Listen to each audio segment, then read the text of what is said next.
بسم الله الرحمن الرحيم الحمد لله رب العالمين اللهم صل على سيدنا محمد وآله وصحبه وسلم اللهم افتح علينا فتوح العارفين ووافقنا توفيق الصالحين وانفعنا بالقرآن والذكر الحكيم اللهم انفعنا بما علمتنا وعلمنا بما ينفعنا وزدنا علما يقربنا منك برحمتك يا أرحم الراحمين اللهم لا سهل إلا ما جعلته سهلا وأنت يا حي يا قيوم تجعل الحزن إذا شئت سهلا سهلا اللهم أعذنا من شرور أنفسنا ومن سيئات أعمالنا واصلح لنا شأننا كله لا إله إلا أنت نستغفرك ونتوب إليك وصلى الله على سيدنا محمد وآله وصحبه وسلم.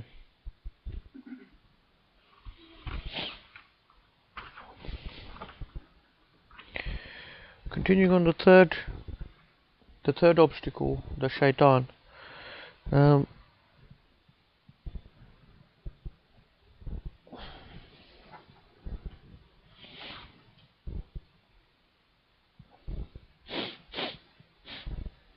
we were talking last time about the different types of thoughts that might crop into the head, and Imam al-Ghazali categorized them into different types. You know, the one that is sometimes is called ibtida'i, which means spontaneous.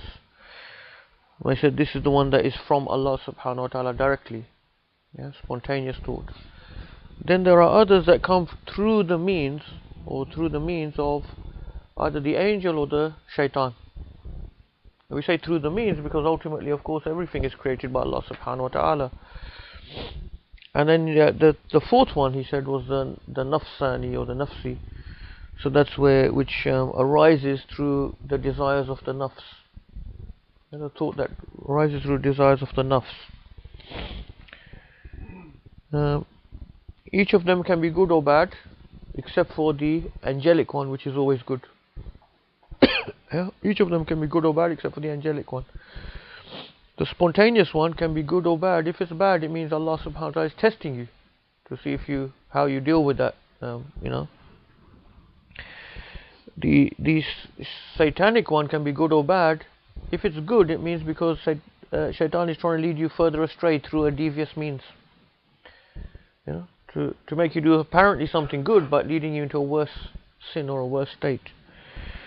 And then if you remember the nafsi one, most of the ulama said it can only be bad, but some said also it can be like this satanic one, sometimes good, but leading to a worse state. And then the last time he was then working through many of the ways to differentiate between the different types of these khawatir or thoughts. How can we know it's from shaitan? How do we know it's from the nafs? How do we know it's from a spontaneous one from Allah subhanahu wa ta'ala, and so on? Gave quite some good insights, quite in-depth type of knowledge regarding this matter. So that's what we got up to.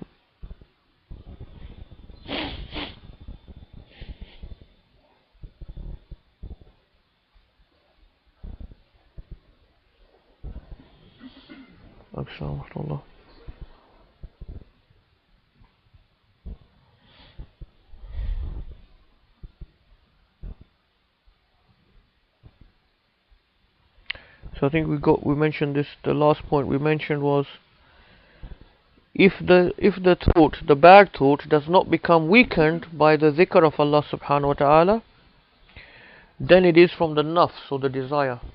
Because if it's from shaitan, once you do dhikr of Allah subhanahu wa ta'ala, it will become weaker or disappear.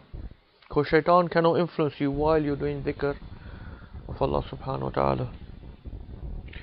So that was a sign of how to distinguish between one that's from shaitan and one that's from your own nafs, your own desires.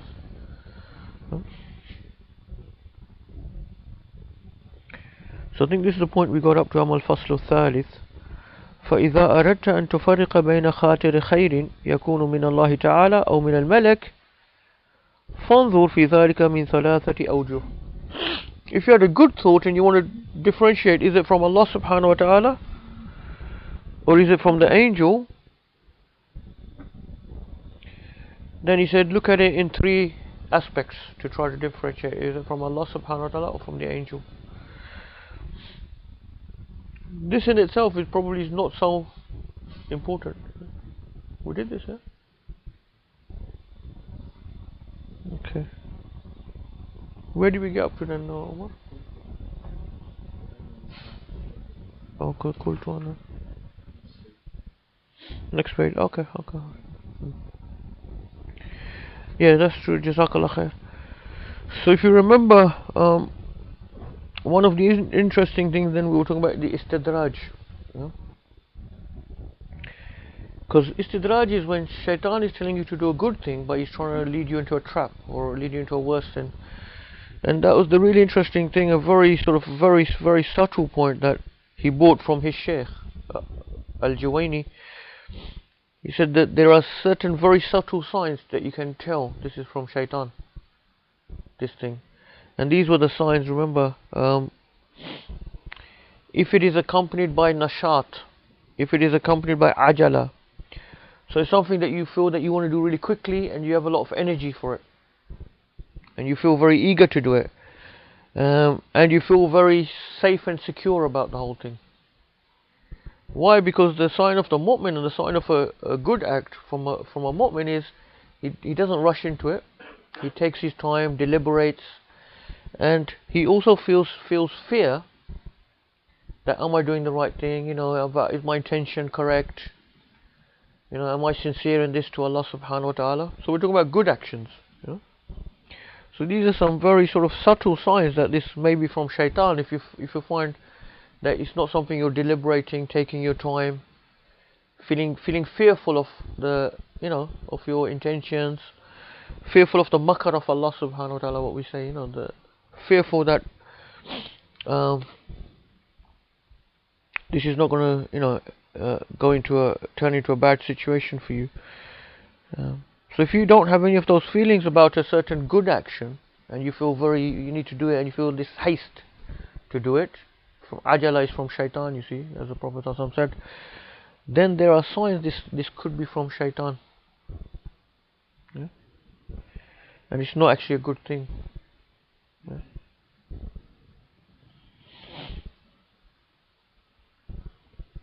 You haven't thought through the consequences properly, you know, all of those type of things. So he says, قلت أنا وكأن النشاط خفة في الإنسان للفعل من غير بصيرة وذكر ثواب ينشته في ذلك. So Imam al-Ghazali adds there to his Shaykh's points. He says what we mean by nashat here, like energy or, you know, haste. It's like the person is not really giving the full consideration to the act. You know, he's not understanding the weight of it and how you know, the different aspects of it without basira, like deeply thinking about it and thinking about the consequences of it. Any questions about that?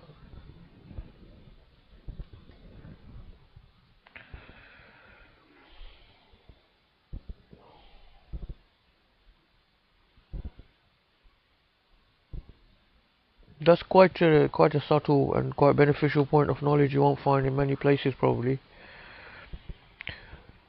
وأما الثاني فمحبود إلا في مواضع معدودة.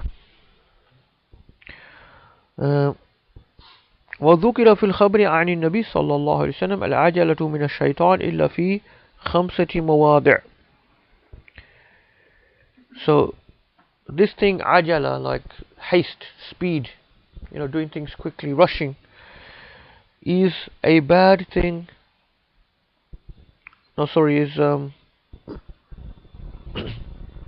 well, according to the hadith of the Prophet ﷺ, that this speed or haste is from shaitan except in 5 things.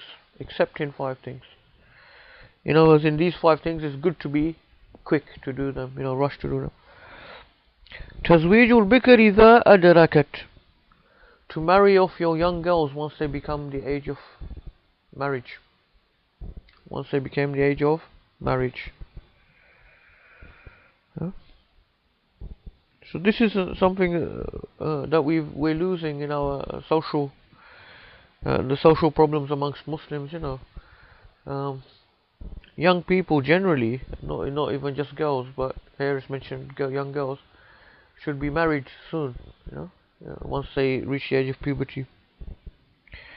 This otherwise, for obvious reasons, you're just gonna, you're just causing all sorts of potential problems for them. You know.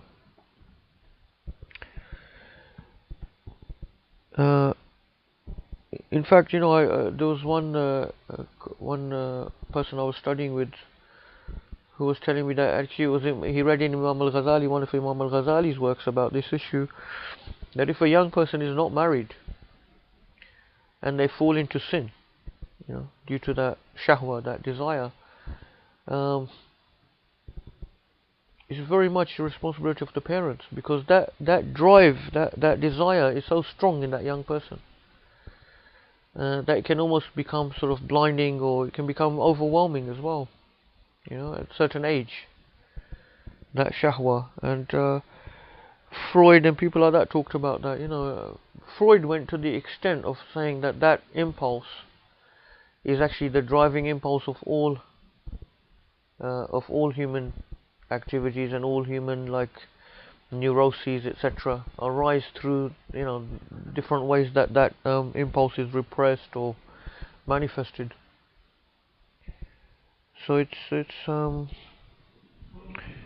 parents need to marry their children.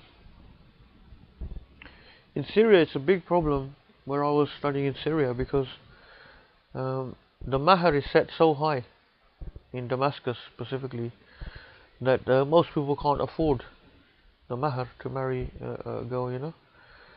So you have a lot of sisters there who are going like older 30s, not being married, and a lot of the men as well, because they can't afford to pay the mahar, just going on to their 30s, even 40s, without being married.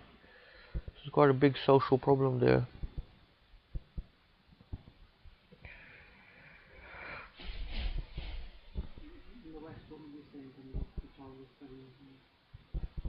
Sorry, the child. Yeah, I mean, it's a difficult one, it's a difficult one. I mean, I know some shuyukh, they will marry the children before they go to university. Yeah. So when they complete their A levels, and obviously they want them to go to university, but they will get them married then, or if not married, at least like a nikah, like a marriage contract, so they're actually officially married, but they haven't done the rukhsati, they haven't moved together. So that way they can have their sort of relationship, between them, meet each other, whatever they want to do,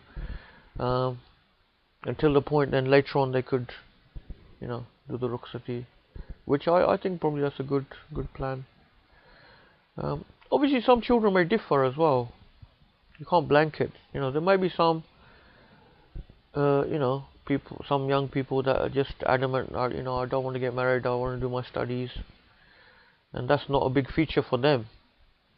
Fair enough, but especially if the person expresses that they want to get married, then definitely it should be then facilitated,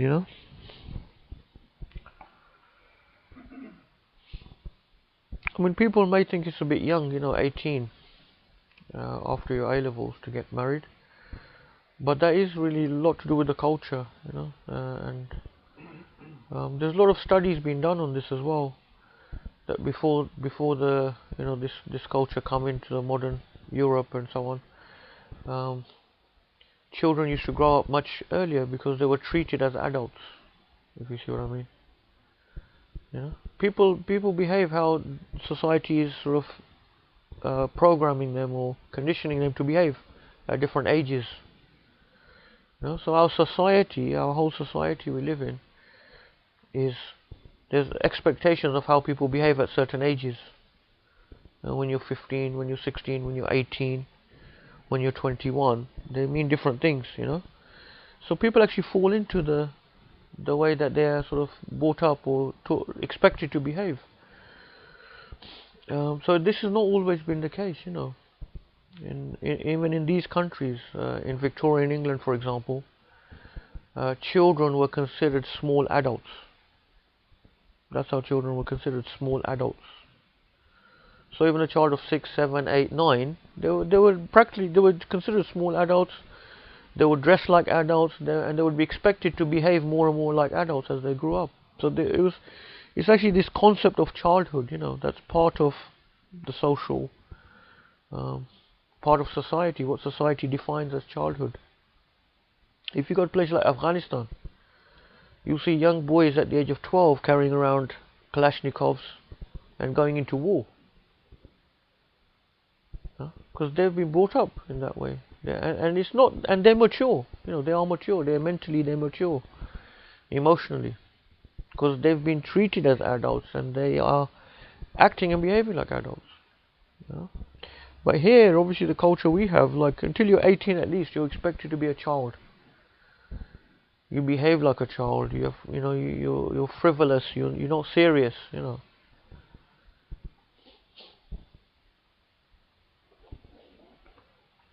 So I think that's definitely a big part of it.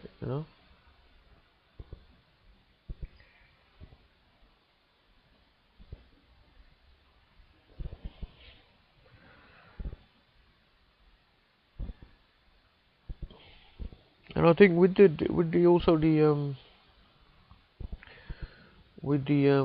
sort of descent of morality in the society we live in, it's like seems to be going down exponentially. At the moment, things have just deteriorated so much. Morality, in our own lifetimes, from when we were young to from what we are now, what we've seen, how society's changed in terms of sexualized behavior, and those sort of morality.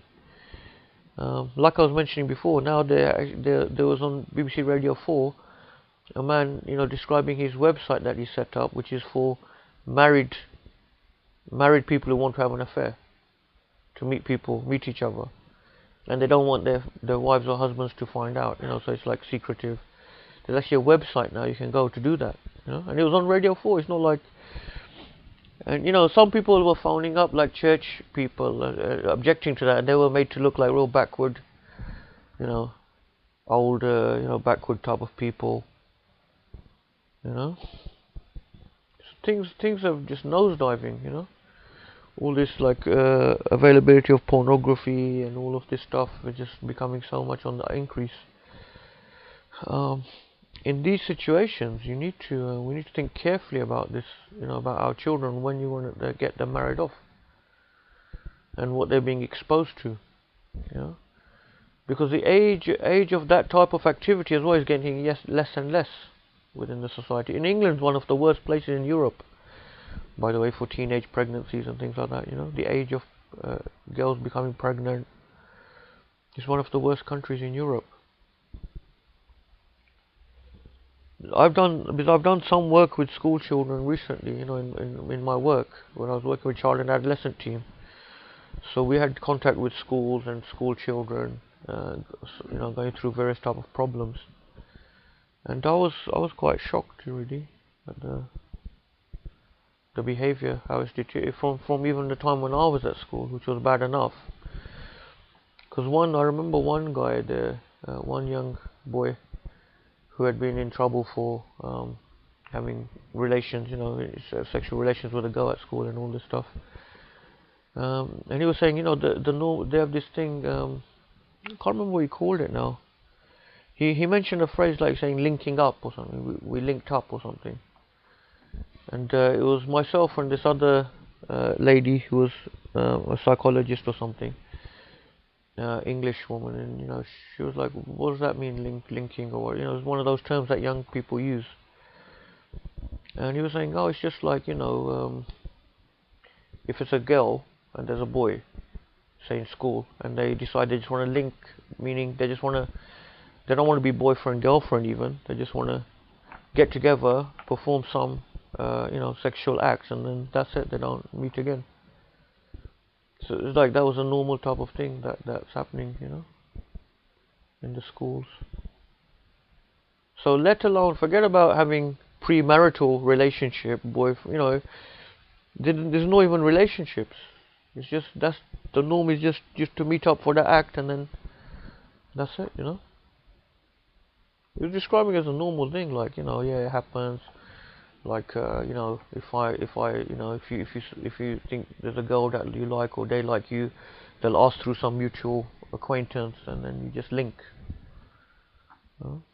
So This is the situation. I mean, we have to just be clear about it. There's no point trying to hide it, because if we're sending our children to these schools where these things are happening, um, what do you expect? What consequences can you expect from that? When I was working with these child and adolescent teams, uh, the worst problems in those areas like Ealing and Acton with gangs, young gangs, there's Somalian gangs and Arabs, all Muslim, that are involved in these gangs, drugs, violence, all these things. No Muslims. Muslims that have come here now, the Somalians came, the Arab communities came, and they've put their children into these schools, not really probably knowing or understanding what's happening. And this is now what we're seeing. The results of that.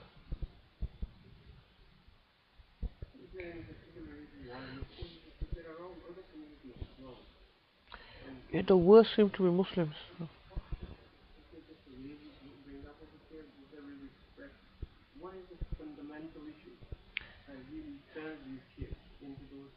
Mm. Yeah, because even if you look at prisons, Muslims are overrepresented, in prisons.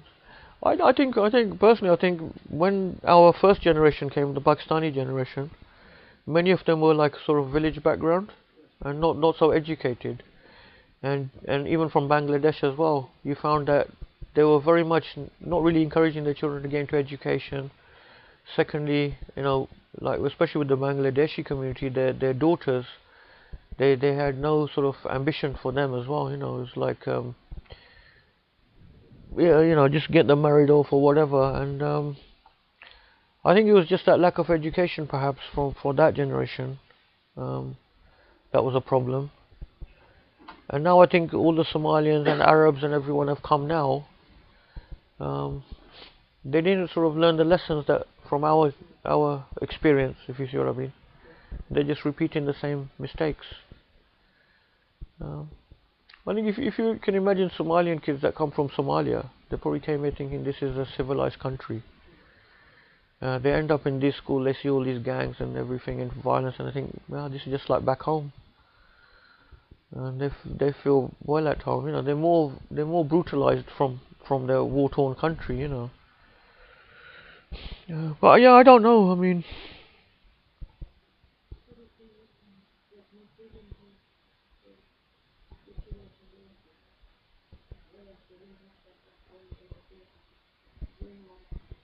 mm. But these are kids. Don't forget. Some of them, they're just grown up here as well.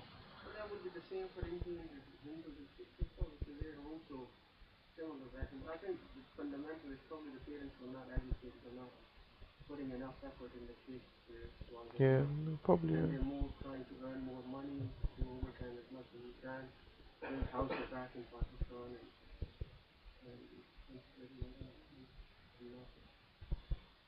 Yeah, yeah. Mm. Mm.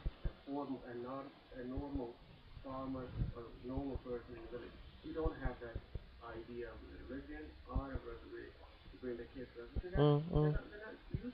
Yeah, yeah. Mm. Mm.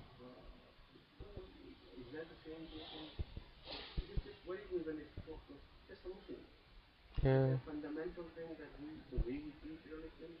Mm.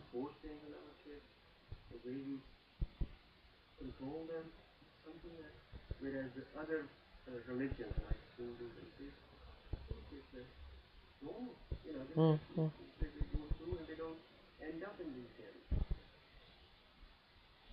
I mean, I'm sure they probably do. Not maybe not as many. You may be right. Yeah. Yeah. Exactly. Yeah. Yeah. True. Yeah. Yeah.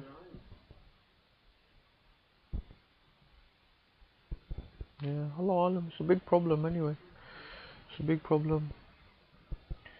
I mean, I know a lot of obviously a lot of the Arabs that came as single men, and they often married Christian or women here, and that has led to quite a lot of problems. Because obviously A lot of those marriages don't last very long, and then the children are obviously, there's a big problem there.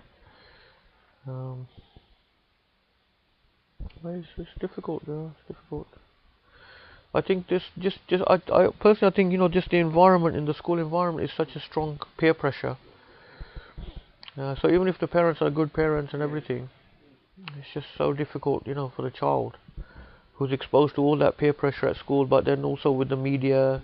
I think it's a lot of things to do also the parents, our parents, not recognizing the dangers of the media, the environment, If you just leave your children in front of television all the time, watching any films they want to watch, any television programs they want to watch, then you're sending them to school where they're finding all that type of drugs, violence, sexualized behavior, all of that.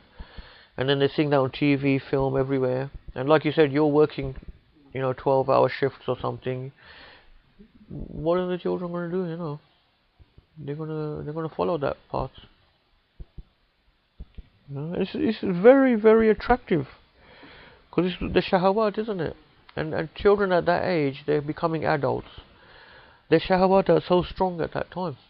The hormones and everything, they're just very strong desires are coming about in them.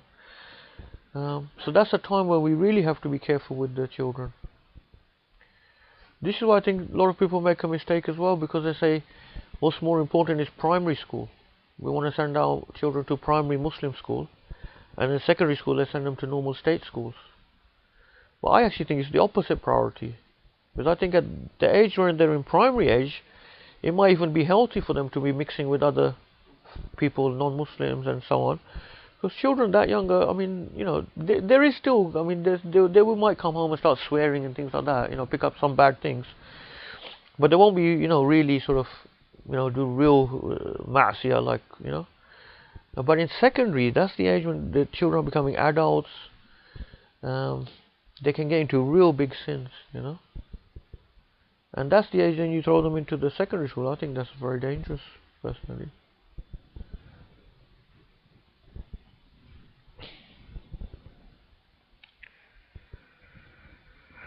Anyway,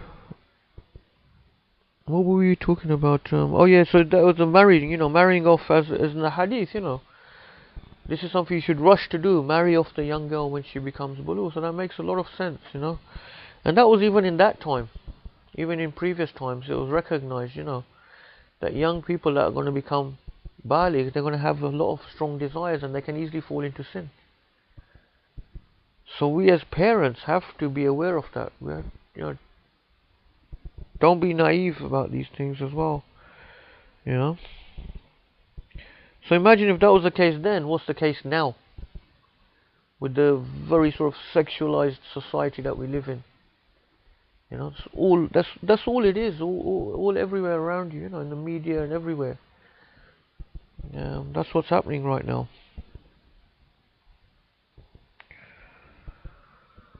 It's basically a society that's bringing out the lowest desires, of lowest side of the human being, isn't it? It's making human being like animals. That's why we call it a satanic order, a satanic world order. Because it's just trying to reduce human beings to the level of animals, just to behave like animals do. If you want to qada'u shahwa, like fulfill desires, just fulfill them. There's no so there's no differentiation between the beasts and the human beings, except that the human beings of that nature will be worse than the beasts, because beasts don't do certain things that human beings will start doing when they start descending to that level.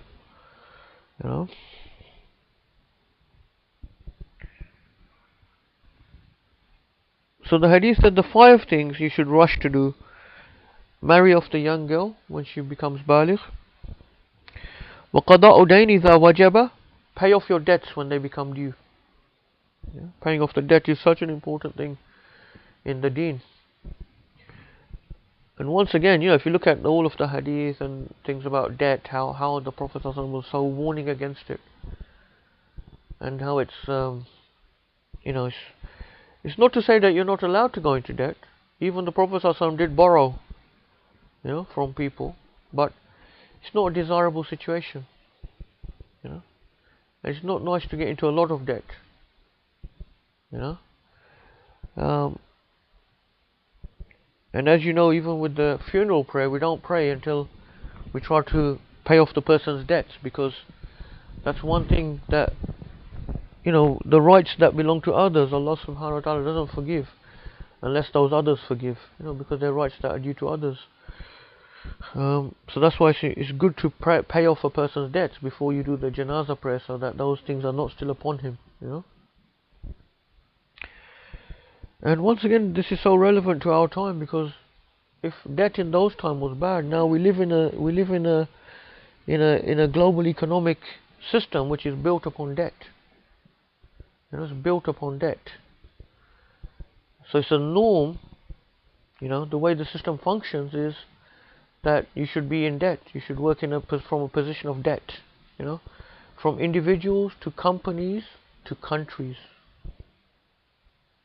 You know? Everyone is to be in debt. Why? Simply because there's certain very rich people making a lot of money from that debt. Whether it's personal debt, company's debt, or national debt, there's interest on it. There's riba. So there's people who are just sitting back and making money without doing any work. Just through debt, just through people being in debt to them. So this is now risen to the level of a global system, economic system. And this is the only, well, I think this is the only condition that is going to be put upon countries,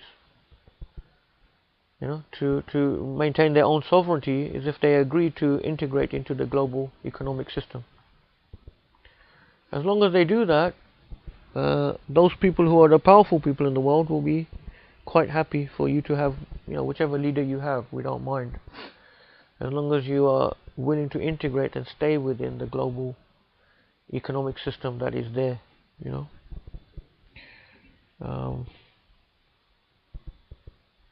So it's ajib, you know, that you have whole countries that are in debt. If you think about that, you know, how can a country be in debt? You know, because we hear about it a lot in the news and these news media and things. A lot of things are flung around, but people don't really investigate it more deeply and think about it, you know. Like America is in huge amounts of trillions of dollars of debt. Yeah. So everyone has to pay higher taxes. Everyone's going to have these sort of so-called austerity measures. You know, so you're going to lose your public services. Your hospitals are going to get worse. Your schools are going to get worse. A lot of people are going to lose their jobs, you know, from the NHS, from public service. Because why? Because the country's in a lot of debt. How can a country be in a lot of debt? Who's going to force the country to pay up its debts? You know, say Britain said, look, we're not going to pay our debt. Who's going to force Britain to pay the debt and pay all that interest that it has to pay? Well, let's say Britain, forget about, I'm not going to pay my debt. I'm just not going to pay the interest. I'll pay back my debt, but I will not pay the interest. Who's going to force Britain to pay its debt? Well, the Security Council will come in. Yeah? Now then Britain will become a rogue nation. Yeah? Because now it's trying to step out of that system. So certain very powerful people who are the people who are taking the interest, yeah, they're going to get involved because they don't like that, you know. So this is the thing about a country becoming bankrupt. Now there's talk about Greece and other countries becoming bankrupt. Being bankrupt means you don't pay back your debts, doesn't it? You know, so they don't really want that to happen. Or Allah Alam, we don't know what. There's all sorts of different type of scenarios that could take place, but it's a very strange situation. You know, it arose through 16th century, 17th century in Europe, when countries first started becoming in debt to certain very rich bankers and banking families. You know, often the debt arises through wars, because when countries get into war, they have to have a lot of expenditure and they need a lot of finance and they need a lot of money to finance the war that they're in. And where do they get that money? So they start off by then they have to borrow that money from some very rich people who can actually lend to countries. You can imagine the amount of wealth you're talking about. And then they have to pay that back with interest. So that's where you get then all these conspiracy theories as well, that perhaps there's people actually trying to instigate wars, who are benefiting from those wars in terms of lending money to those governments. So there are people who benefit when there's wars, people who then get those countries into debt. They're indebted to certain private, either individuals or banks. Then it's a debt to private people. So who, say America said, I'm not going to pay back my debt. Who's going to force America to pay back its debt? No one can force America. Even if the whole United Nations and the Security Council, everyone got together and said, no, you have to pay back your debt to America. No one can force America, can they? So it does beg the question, why is this system in place? Who's benefiting? From all of these countries being in huge debt. This is why, the banking crisis that took place was just an unbelievable, deception and an unbelievable robbing of normal people. It just went beyond anything that's ever happened before historically, I'd say. Within this global system, capitalist system, it was just these banks, these private companies, owned by shareholders, they were going to collapse, right? Because of their mismanagement of whatever they did, their excessive greed or whatever. They were going to collapse. So what did the governments do? They said, we will bail out the banks. So we will put billions of pounds into the banks, buying those shares at the inflated prices, because the share prices were going down because the banks were collapsing. No, we'll buy them from the previous price, a high price, that they're no longer worth, using what? Normal people's money. Because government money is just our money, it's taxpayers' money. So we will save those banks from collapsing. If the banks had collapsed, who would have lost out? Who would have lost out? People who have got significant shares in those banks, which are private individuals. That's who would have lost out. People like you and me, we may even have some shares, a few. It's not significant, Most ordinary people don't have significant, and that's how the system works, because it's a pyramid system. One of the sheikhs, had a very interesting point, that power is not focused at one place in a pyramid. Power is shared everywhere. People at the bottom of the pyramid are the poorest people. They don't have much. But as you go higher, in other words, the more wealthy you get in the society, the more stake you have in the system. The more stake you will have in the economic system. So as you start getting more wealthy, you'll have more stake in, say, shares or pension funds and savings and all these things. So you have more of a stake in it. So you'll be more fearful of the system collapsing. You see what I mean? And so the higher you go, the more fearful they are of the system collapsing. So you put in public money to save the banks. So then the whole nation is in debt, in a massive debt. Why is it in such a massive debt? Because it saved these private companies owned by private individuals. So they haven't lost their fortunes. So the whole country now is paying for saving them. Furthermore, then, the government starts printing billions of pounds and giving them to the banks. Literally, that's what has been going on. Printing billions of pounds and just giving it to the banks. And they give it fancy names, like, what is it? Like quantitative easing, recapitalization of the banks. Various different terms are put out that people think, yeah, this must be a really good thing that's going on. They, it's, rarely you find them just putting it in black and white, printing money. We're just printing money and giving it to the banks. So there you're actually giving them loads, billions of pounds, just printing it, giving it to them. What you're in effect doing is making everyone else poorer. Because if you print billions of pounds, the value of your currency is going to get less.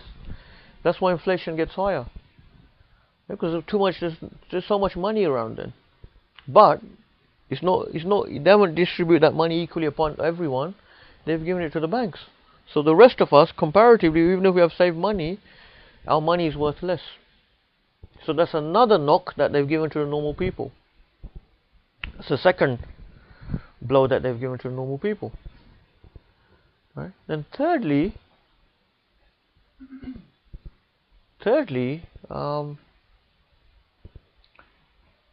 now we've come to this phase where the nation has to go through austerity measures, because the nation is in a massive debt. When they start talking about this now, they very seldom will remind us why we got into this massive debt, which was bailing out private firms and companies, So this is the type of, type of trickery. This is the type of system we're living under. It's a debt economy.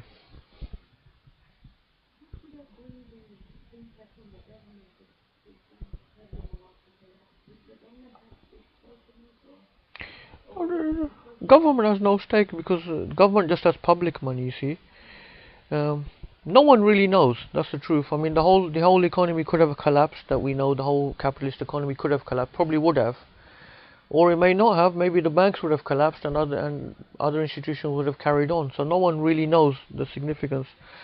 I think it would have been massive, but one thing to bear in mind is that the government already guaranteed savings of normal people. Up to 35,000 of your savings are always guaranteed.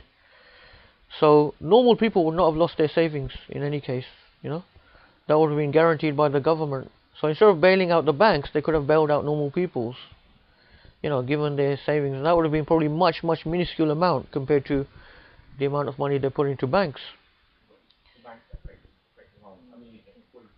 Yeah.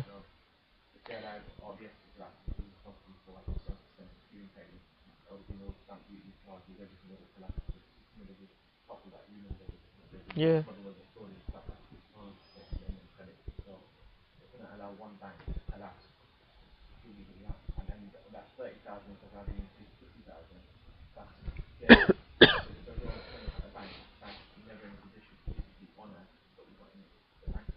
Yeah.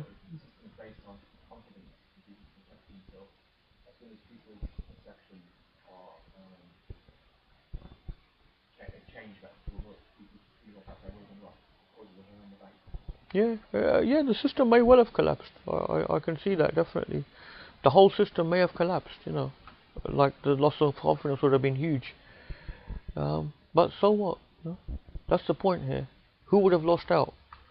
The people who have the most stake in the system would have lost out. Is it in the capitalist system? So owners of capital, So the more, like I said, it's like a pyramid, So you have people, who get fairly wealthy, they have savings.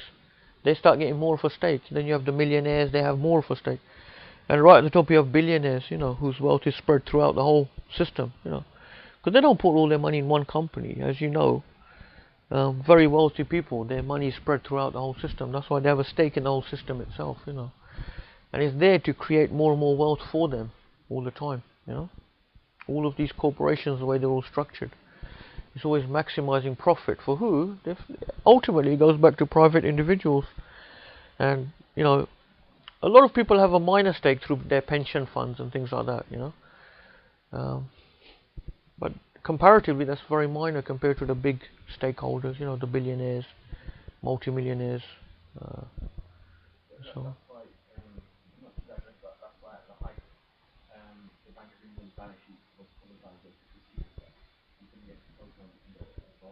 Mm. Mm.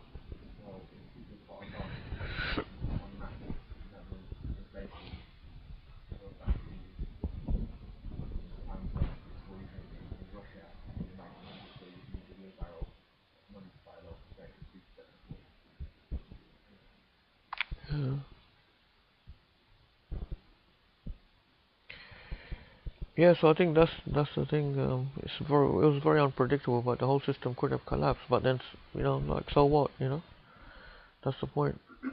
Who would have suffered? Who would have lost out? That's the thing.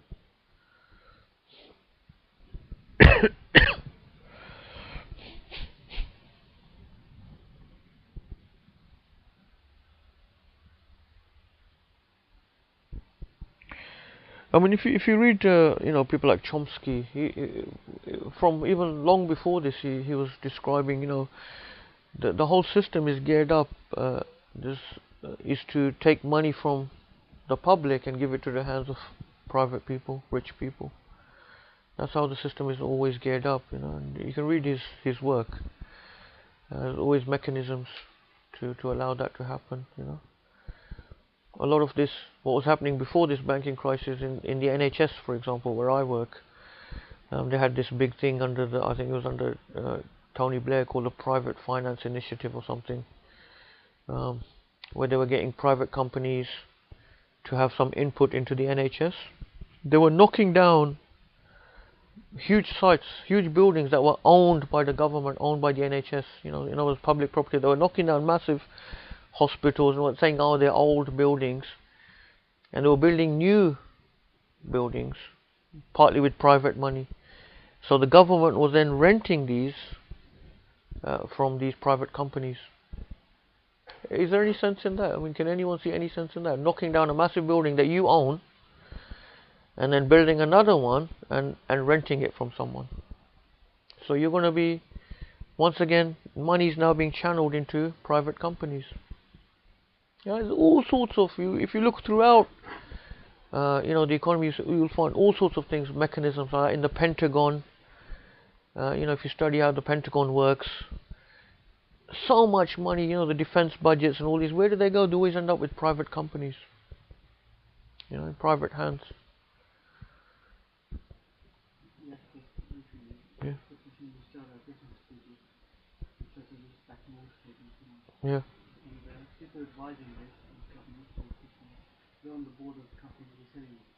Exactly. Yeah. Yeah, it's common. I mean, Chomsky was talking about this, decades ago, and when it was more sort of hidden, but now it becomes just so open. I think it was in the 90s. George Monbiot wrote a book called Captive State in this country. He was a journalist, and I think he's a professor or something. It's called Captive State, and he published that book, and in that he exposed all of the links between politicians and high government and big companies, multinational companies. He described all the people that are ministers and are also sitting on boards of companies, and all this stuff. It's a whole book. It's called Captive State. You can get that from bookshops. The funny thing was, he said himself afterwards, he said, I thought when I published this book it's going to be a massive scandal and a lot of people are going to get sacked, ministers and people like that, because it's surprising. There was nothing. There was hardly anything. He, in effect, at that point, he had just exposed what everyone really knew, what was happening anyway. And since then, since his book, you've seen it becoming very much even accepted, like you said. It's just taken for granted. So this is one circle of people, top politicians, CEOs, directors of companies. This is one circle of people. They were what you call the Alpha One or whatever you call them, but they are not the bosses. Ultimately, the bosses are the owners of capital, the multimillionaires, the billionaires.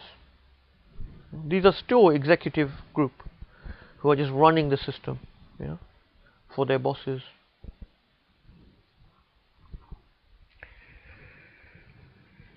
Anyway, just a bit of a diversion there, but it's amazing how, from the hadith we find all of these things, the marrying of the young girl, the debt issue, and we know about usury in our deen as well, وَتَجْهِيزُ الْمَيِّتِ إِذَا مَاتَ.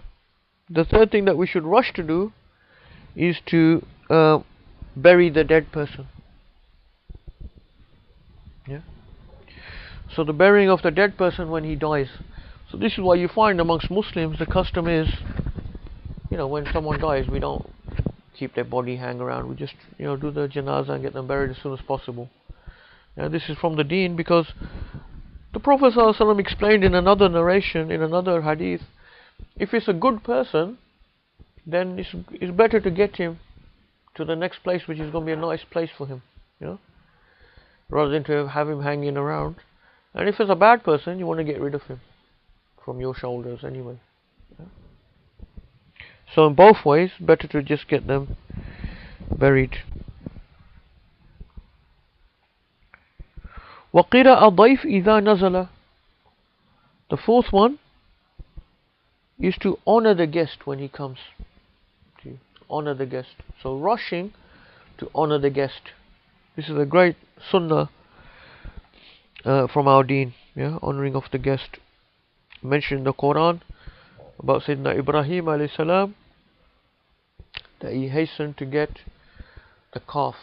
When his two guests came, he got the calf, the baby cow, to slaughter for them. But they didn't partake of the food because they were malaika, but he didn't realize at the time.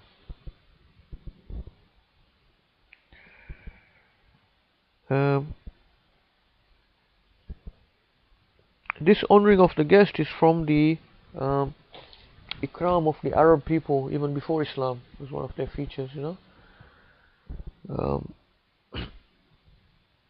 but it was something that was affirmed by Islam.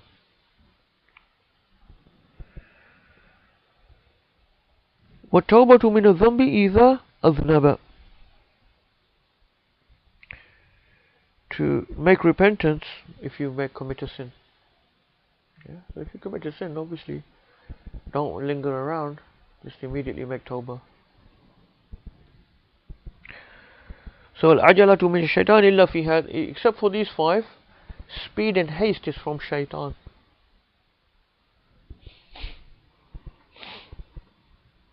And this is another sort of an ishara that some scholars picked up, about the modern technological society that we're in, which everything is speeded up, It's all about speed. And so this was an ishara that some have mentioned, al-ajalatu min shaitan. Speed is from shaitan. Some Western philosophers also picked up this idea of how they mentioned how everything is speeding up, but people are having less and less time. People have less and less time. Everyone feels their time is more constrained, even though things are becoming faster. You're now able to, send emails immediately. You're able to communicate with people straight away. You can get things done so quickly, but then why have we got less and less time? There's less and less barakah in the time. So it's one of the signs of Akhir al-Zaman that time is constricted. Times become constricted. We have hardly any time now. It's similar, it's related to that, Because when you have barakah in time, you have more time. So it's all to do with our, the modern style of living. If you go and live in, say, Wales or something, in the countryside for a few days or a couple of weeks, without any internet, without mobile phone, without these things, you'll notice the barakah in the time, how much time you have.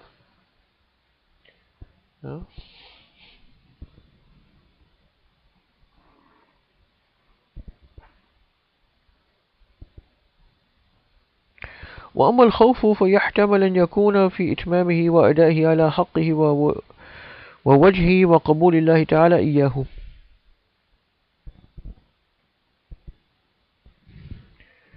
So it's still talking about those signs where the good thought may be from shaitan.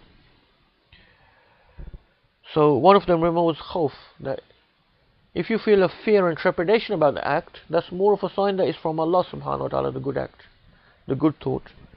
Whereas if you feel totally safe and you don't feel any trepidation about doing the act, it's actually a sign that it's probably from shaitan. Why? Because, like I said before, it's a sign of iman that people feel uncertain or trepidation about doing an act because of, am I sincere in this? What's going to be the outcome of this? So deliberating upon it. Is Allah subhanahu wa ta'ala going to accept it? وأما بصارة العاقبة فبأن يتبصر ويتيقن أنه خير ورشد، ويحتمل أن يكون لرؤية الثواب في العقبى ورجائه، فاعلم ذلك موفقا. Okay, so then that's just similarly what we've already mentioned about thinking about the consequence of things. وهذه جملة الفصول الثلاثة التي لزمتك معرفتها في فصل الخواطر. So he says this is all that we want you to explain, that you must know about different types of thoughts. خواطر. فرعها وأمعن النظر فيها ما استطعت. So he said, keep all of this into careful consideration, what we've learnt about khawatir, different types of thoughts, where they come from, the sources of them, and the signs of what type of thoughts they are. So he says, keep this very carefully and think about it deeply, as much as you're able to. فإنها من العلوم اللطيفة والأسرار الشريفة في هذا الباب. So this is from the very subtle secrets and the noble, or the subtle knowledges and the noble secrets in this area, in this field. Yeah. So this whole discussion that we've had over today and yesterday about the khawatir and last couple of darses is what he's referring to. It's quite subtle points, quite not something a lot of people are aware of or can grasp as well. It's something that you need to think about and take time over. Okay. وأما فصل الحيل والمخادعات من الشيطان فمجرى ذلك ومثاله أن مكايد الشيطان مع ابن آدم في الطاعة في 7 أوجه. So it says, now moving on from the khawatir, the thoughts that come into us.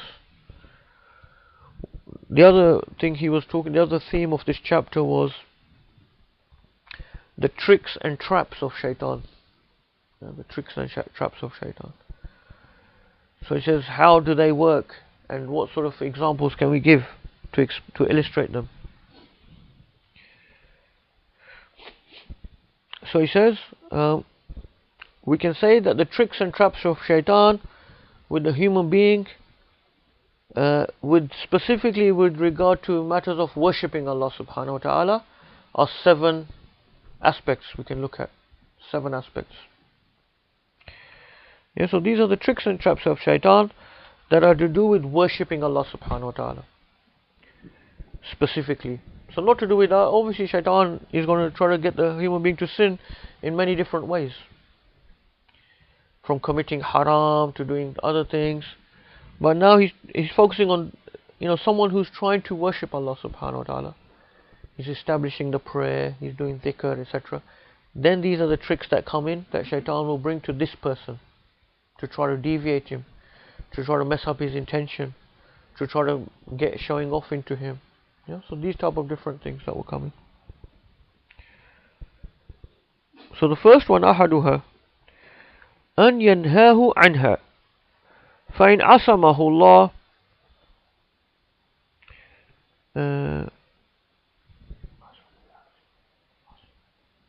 وإن عصمه الله تعالى رده بأن قال محتاج إلى ذلك جدا إذ لا بد لي من التزود من هذه الدنيا الفانية وللآخرة التي لا انقضاء لها.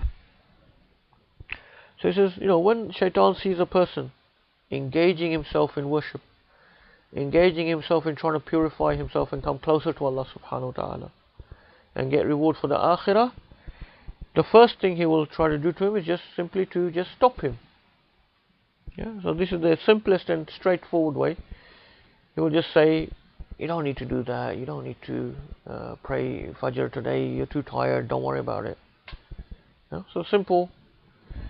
And Allah subhanahu wa ta'ala will give, Allah subhanahu wa ta'ala gives that person tawfiq, the person will repel this thought by saying, no, I really need to do this, I really need to pray Fajr.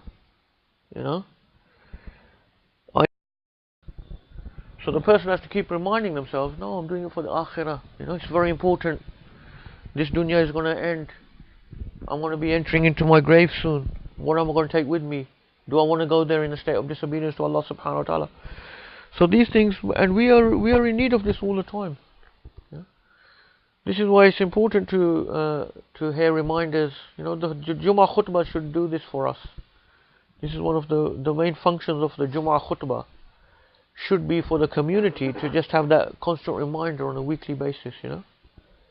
This is why I've said so many times that the khutbah must be in the language of the people, and there's nothing in fiqh to stop that. In the Hanafi madhab, there's absolutely nothing. It's totally permissible to have a khutbah in the language that people understand, and that just makes self-evident sense. If you think, you know, there's no need to really even stress the point. It just would make sense to anyone, you know. Yeah.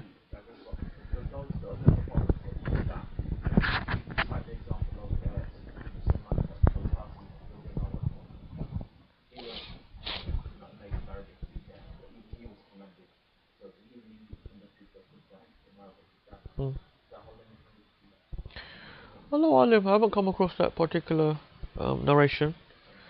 You know, first of all, obviously, if there is such a narration, we have to look at the strength of the isnad. You know, that would be the primary consideration. Secondly, if it was a strong isnad, we could say, you know, there's many explanations. That was a very different society, very pious society. Maybe the people he was speaking to were Arabs. We don't know. I mean, I don't know the whole situation, circumstances around it. You know, so it would have to be looked into. You know? But I know from the fiqh, and obviously the fiqh comes from a knowledge of the sources. You know, the fuqaha, they know those sources. So from the fiqh, which is the sort of derivation, is that it's permissible. You know. So that, yeah, so we need that reminder, and that's why also we go to the Quran on a daily basis. You know, we try to read the Quran every day. Once again, we have to read that with meaning as well. You know, the early scholars actually discussed, is there a reward in reading Quran without meaning? And the ijma' or the consensus, you know, of Ahl-Sunnah is yes, there is reward in reading it even in the Arabic without meaning. But just the fact that they discussed that issue shows us how important it is that the early Salaf attached to the meaning. It's a risala, it's a message. You know, it's not just it's not necessarily something just to be recited without understanding it. You know, even though there's a huge, and of course I'm not saying don't recite the Arabic. We should recite the Arabic, but then also read the meaning. Why? Because this is going to be then a daily reminder for us. It's a daily reminder because the Quran, we'll see again and again, always reminding us and reorientating us towards the Akhirah. Yeah? So this is that first stage, that shaitan will try to stop you from doing these good acts, but then we remind ourselves all the time through these various means. And this is why it's very important to have good company as well, you know. So when you're in good company, you're reminding each other of these things and the importance of doing good acts. Secondly, ثُمَّ يَأْمُرُ بِالتَّسْوِيفِ. The second thing the shaitan will try, if that fails, is he will start what's called procrastination. If he can't persuade you not to do the thing, he will just make you procrastinate, put things off for later and later and later. Yeah?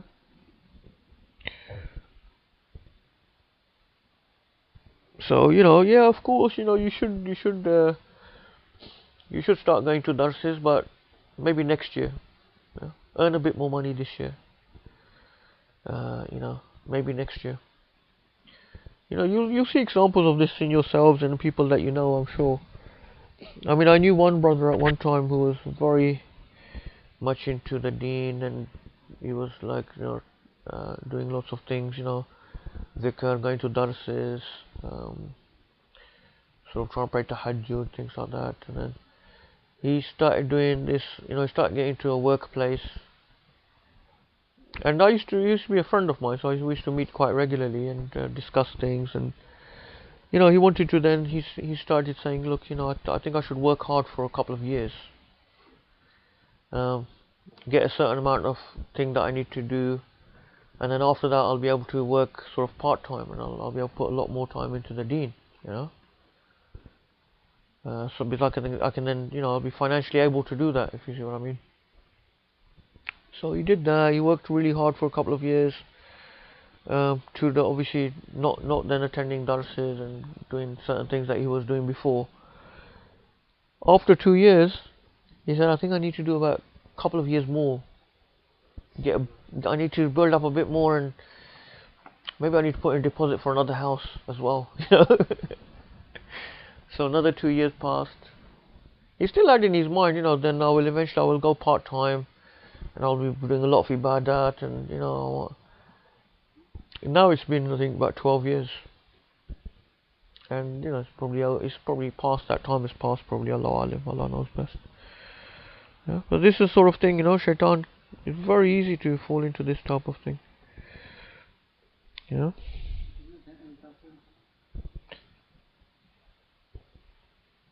He's still practicing, of course. He's practicing, praying 5 times a day, but he's not devoted to seeking knowledge or even ibadat. You see what I mean? There's always a balance, obviously.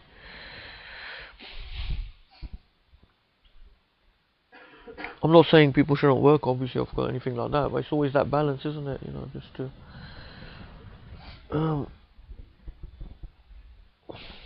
وَإِنْ أَسِمَهُ اللَّهُ سُبْحَانَهُ وَرَدَّهُ.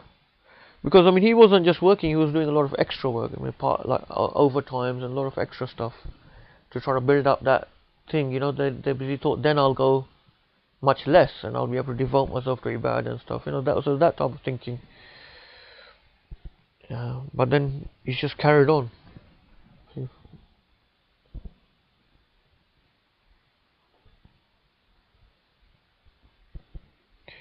And it's also true, once you get used to a certain level of income, it's very difficult to drop as well,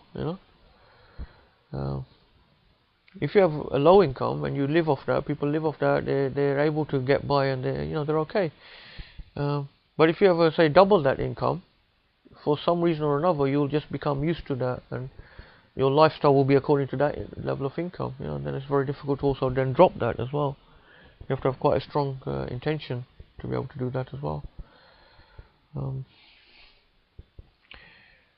There's people I met in Syria, may Allah, protect them, that were very, very poor people, but very happy people, and their happiness was in attending circles of dhikr, where there would be qasidas singing, people doing dhikr, sitting with shayukh, that was their happiness. That was the thing they used to love. They used to go, every day or 3-4 times a week to these type of majalis, with different sheikhs. They used to have what you call hadra. I don't know if you've heard of that, where people it's sort of a bit like dancing, really, to qasidas. I'm not particularly advocating it myself or anything. I'm not saying it's wrong or right. I'm not taking a position on it, but this was what they used to really enjoy, just because they do dhikr. They sing qasidas, they listen to a dars, a reminder from the sheikh, and they were very poor people. They were people who work, they had jobs, but just normal things, and in Syria you don't get paid much for just average normal jobs, and they used to have their food and drink and shelter, because food there is very cheap. If you just want to buy simple vegetables, it's very, very cheap. Khubaz, like bread, vegetables, things like that, very cheap. So they would they buy like bulk, with the vegetables that are in season at the time become very cheap. Like when it's tomato season, you can buy like this big sack of tomatoes for like equivalent of like 10 pence or something from us, because it's in season. So they buy, when it's in season, they literally buy sacks, and then they store it as well. Preserve it in different ways, traditional ways of preserving things, either pickling them or making jams, different things, ways that you can. So they have food, you see what I mean? They have basic food, and they have bread, and you'll be amazed how less money they have. So I can't give exact figures now. Like one sheikh I studied with is the Imam of a very tiny mosque. The salary for being Imam was it's very less. I can't remember now, but it's equivalent to probably like 20-30 pound that we have, of sterling, something like that. So talking about really less money they have, but they got that food, that basic food. They've got their house. They don't have to pay mortgage or anything because they own those houses from their families, and they're very clean people. very clean, very, see the children themselves, they dress in very clean clothes. Because the tahara from the deen, the cleanliness is from the deen. They have a strong concept of that there. Their houses are clean, their clothes are clean, the children are clean, nails are, all of that stuff. And they're very happy people. Because they're going sitting with shayukh. After work they go to the dars, and they go to majlis of dhikr, and they are happy, contented people. They're not interested in all of that, accumulating wealth and dunya and all of that stuff. There was one brother I met, and I was so happy that when I met this brother, I knew him for some time. Because nearly all of the people you meet there, they would love to have an American passport or a British passport, That's like their sort of dream, because people are after dunya nowadays. And even, may Allah help them and give tawfiq, even from the tulab al-ilm as well, you find people who are studying in the Islamic colleges, they would love to go to Britain or America. And shaitan embellishes it for them, saying, I'd like to go and do da'wah or something. This is the latest in thing in the East now, amongst people who study Sharia, is we want to go to the West to do da'wah. It's like the latest trend or the latest in thing, because they see some of the shuyukh that have gone, and they're doing da'wah, and they're rich, they've got lots of money, lots of murids, followers, all these things.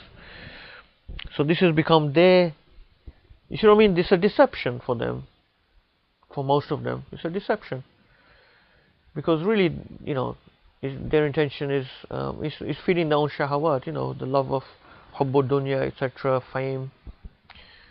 But it's being disguised under that thing, I want to go and do da'wah. And obviously not all of them are the same, but I'm just saying this is one of the problems that's arising now.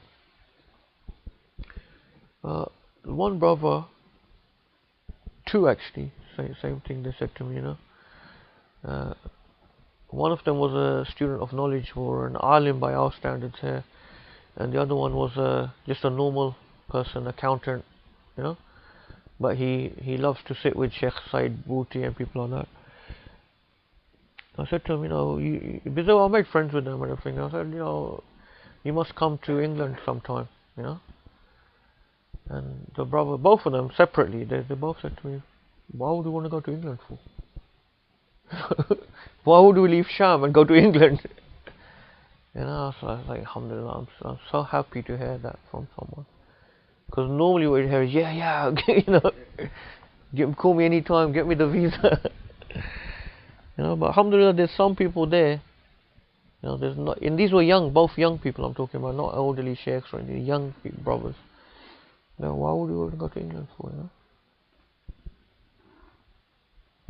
Most people I met, the 99%, they would be like, oh, you're from England, oh, that's brilliant. And I would have to say to them, no, it's not brilliant. This is brilliant, being here in Sham. The land of prophets, the land of the prophets is Sham. And they, it's not England, I mean. The land of kings. Yeah, exactly. We don't really know if any prophet has come to this country, do we?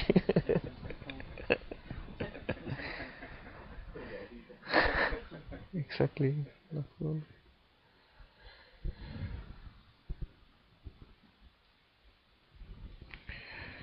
Okay,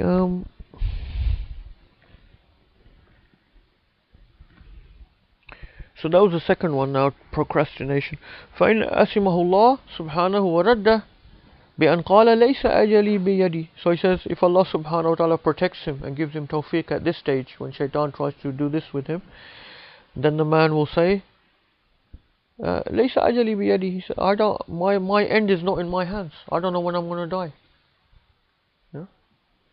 So in other words, the remembrance of death will be, Allah subhanahu wa ta'ala give him tawfiq to get this realization, this remembrance, this knowledge, this ma'rifah, It's easy to talk, but to actually realize, with that conviction that I could die any minute, or my death is close. Even if I die in 70 years, Compared to eternity, my death is very close. You know? ألا أني إن سوفت عمل اليوم إلى غد فعمل غد متى أعمله. If I don't do the action of today, if I say I'm going to do that tomorrow instead of today, these actions, good actions, then what about the actions of tomorrow? When will I do them? You know? فإن لكل يوم عملا. Each day has its actions. You know? Each day, the day is your capital. This is the capital that Allah subhanahu wa ta'ala has given us that will never come back. Once today passes, it will never come back. You know? So if we leave off those good actions till tomorrow, what happened to today? Where did today go in our account book? You know?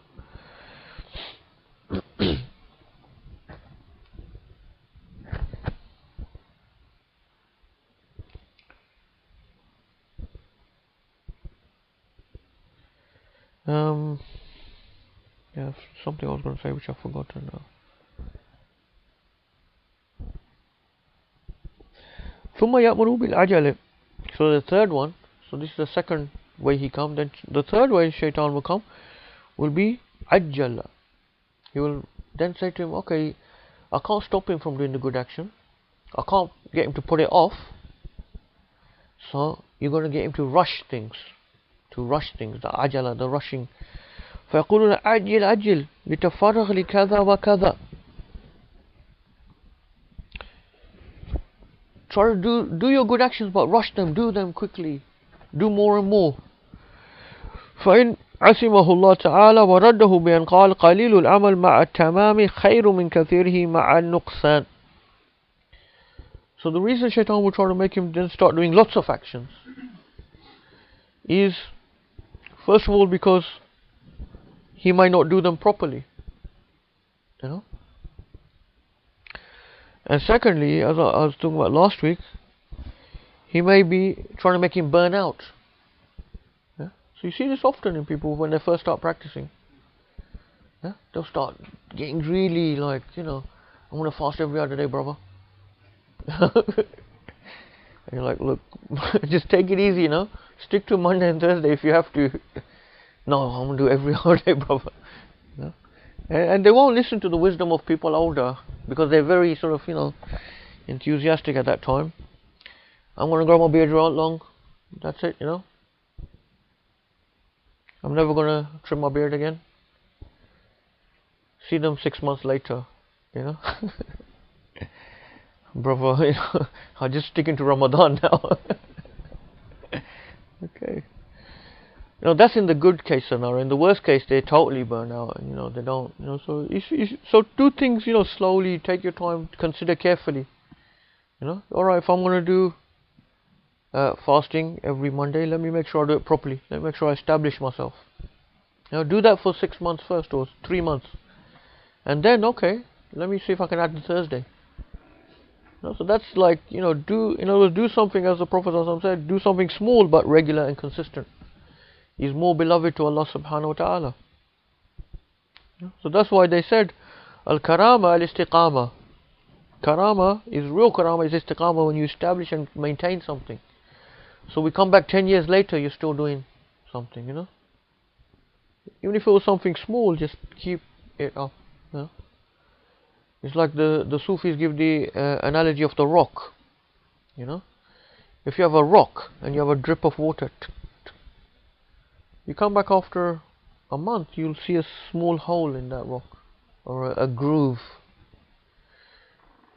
But if you got all that same amount of water in a big bucket and you splashed it over that rock as hard as you can, would you find any mark on that rock? You see what I mean? So the small thing but regular is what impacts our hearts, is what purifies us. Not a large amount, but then it just ends, you know, there's nothing to follow. So that's how Shaitan will try to, you know, he's getting more devious now, see, by the third stage. He's letting you do the good thing. He knows he can't get you to stop doing the good thing or put it off. Okay, I'm going to mess it up now. He's going to try to mess it up for you. Remember, he's your sworn enemy. He's a sworn enemy of human being. all he wants to do day and night is mess us up. Huh? So if Allah subhanahu wa ta'ala in this stage gives the person tawfiq and helps him and protects him, then the person will say to himself, a small action doing well is better than doing a lot but deficient. Yeah?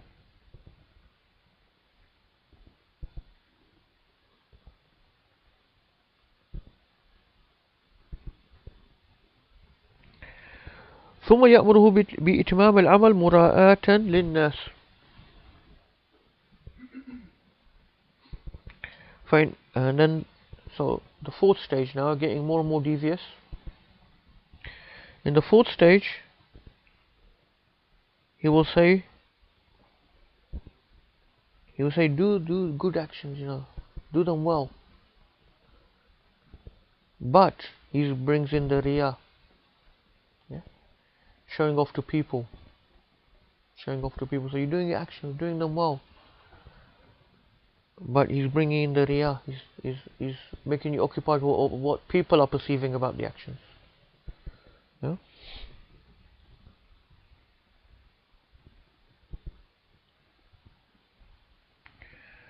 So I think this will be talked about later in more depth as well. If you remember, riyah was actually one of the later stages as well. So we'll come to that later in much more depth. فإن أسمه الله تعالى ورده بأن قال ما الذي أعمل بمراءة الناس أفلا تكفيني رؤية الله تعالى. If Allah subhanahu wa ta'ala protects him and gives him tawfiq in this stage, the man will say to himself, what concern have I got to do if people are watching me or hearing about me? Because don't forget, sum'ah is just the same as riyah. In other words, people hearing about you. It's just the same as riyah. If you tell someone about your good actions, that's the same as riyah. If they saw you or they hear about you, in other words, it's the same thing. Why do I care if people know about me or watching me? Is it not enough that Allah subhanahu wa ta'ala is watching me? So that's how he's saved from this stage. ثم يريد أن يوقعه في العجب. If shaitan can't get him through riyah, and he gets many through riyah, many are stuck on that stage, yeah? But if Allah subhanahu wa ta'ala protects the slave through that stage, then he will next try to get him through ujub. So ujub is as sometimes translated as conceitedness. This is where the slave is not even observed or heard about by anyone, but he starts feeling the arrogance within himself with his own good actions. Yeah? And this is obviously a very subtle and very difficult and dangerous disease. Yeah? فيقول ما أعظمك وما أيقظك وما أفضلك. So shaitan starts whispering to him, when he's praying his tahajjud at night, no one sees him, no one knows about it. Shaitan starts whispering to him, you're such a great person. Look how perceptive you are, look how worshipful you are. So this is the delusion of person beginning thinking he's becoming, very pious or a wali or something like that. فإن أسمه الله تعالى ورده بين قال المنة لله تعالى في ذلك دوني. If Allah subhanahu wa ta'ala protects him and saves him from this stage, he will say, this is all a blessing from Allah subhanahu wa ta'ala. The fact that I'm praying this tahajjud is a tawfiq and blessing from Allah subhanahu wa ta'ala. And I have to thank Allah subhanahu wa ta'ala. If He didn't give me this tawfiq, I wouldn't be praying right now. So this is the saving and protection from that. And this is why Imam al-Ghazali, every time he's always put, if Allah saves him. Because these are things that are very difficult, that if Allah doesn't help us, we really can't get through these stages, So we have to always seek that help from Allah, that Fatiha that we have, Ihdina Sirat al-Mustaqim. With sincerity we have to always turn back, Allah guide us, oh Allah guide us, oh Allah help us.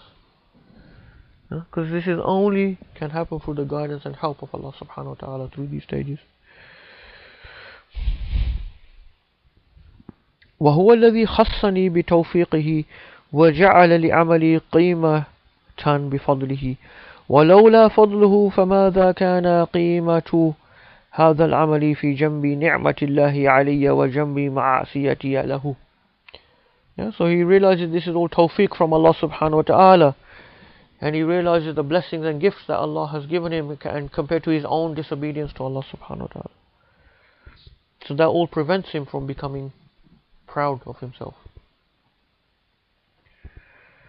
So then the sixth level, I'm just wondering if we should, we're running out of time, but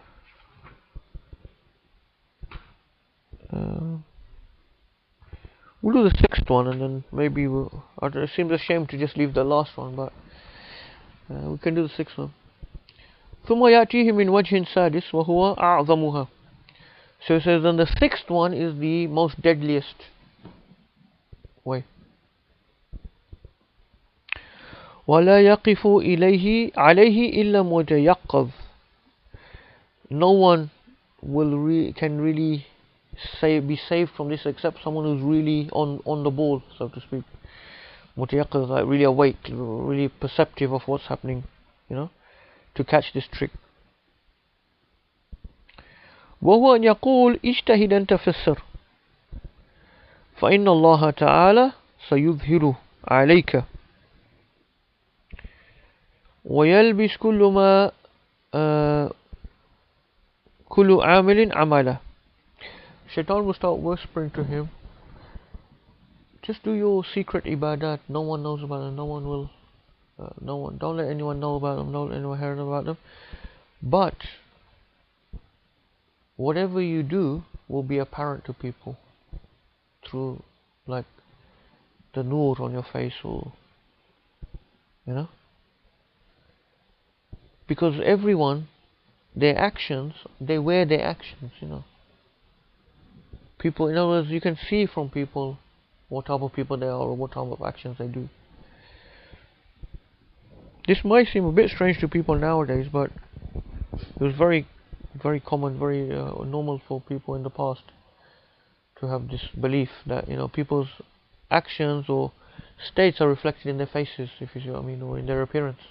If you see someone, you see if they're a good person, they do good actions. Someone who does evil, bad actions, you can see that in their face as well, in their appearance.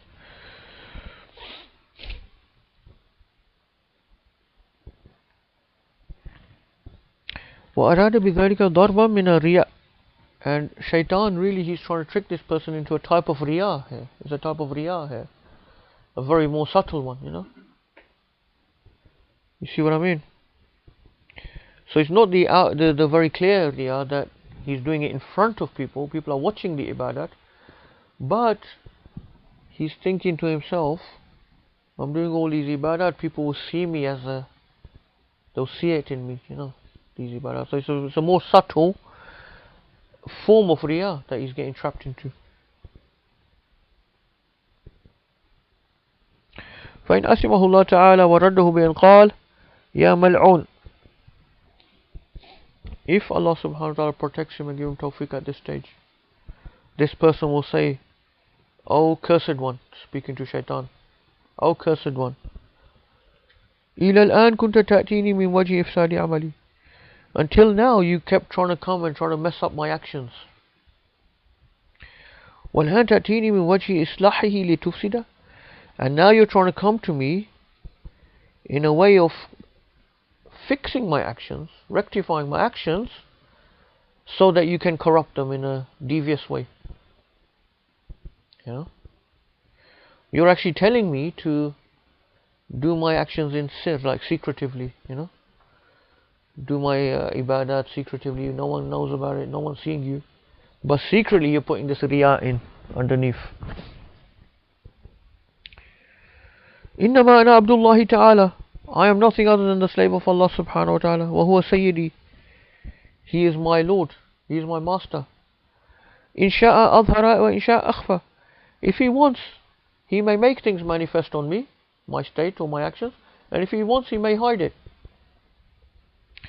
وإن شاء جعلني خطيرا وإن شاء جعلني حقيرا. If he wants, he may make me an important person. If he wants, he may make me a nobody. وَذَلِكَ إِلَيْهِ, it's all up to him. وَمَا أُبَالِي, I don't mind. Whatever Allah subhanahu wa ta'ala, whichever position He puts me in. أظهر ذلك للناس أو لم يظهره, whether He manifests for people or whether He doesn't manifest for people. فَلَيْسَ بِأَيْدِيهِمْ شَيْءٍ, people cannot benefit me in any way. So this is a very high level of sincerity and iman, where the person believes that it's equal to them, wherever Allah subhanahu wa ta'ala places them, they're happy to be there. Imam Ibn Ata'illah says that in one of his hikam, that wherever Allah subhanahu wa ta'ala places you, be happy where you are. Be happy in the place wherever you are.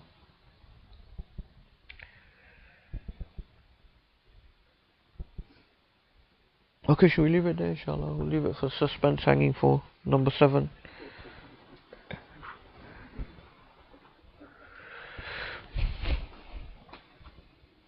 جزا الله عنا سيدنا محمد صلى الله عليه وسلم ما هو أهله.